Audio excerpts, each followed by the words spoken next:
Hi everybody, welcome. Thank you so much for joining me. My name is Soraya.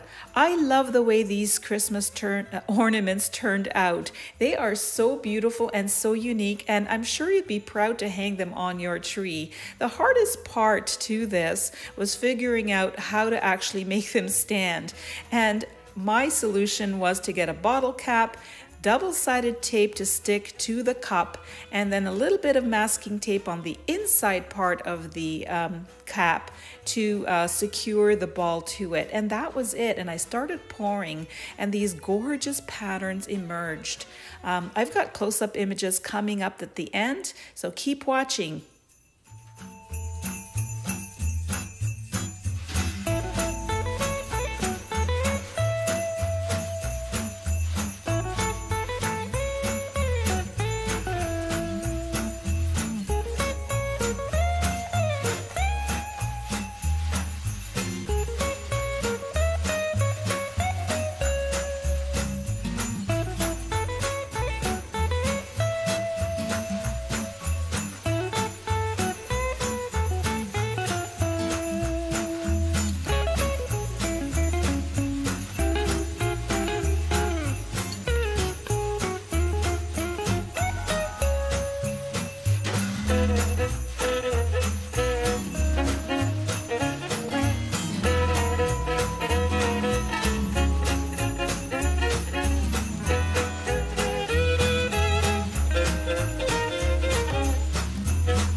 Join my Facebook group called SorayaSilvestriArtist, Amazing Abstracts, Semi-Abstracts and Pours. The link is in the description area below.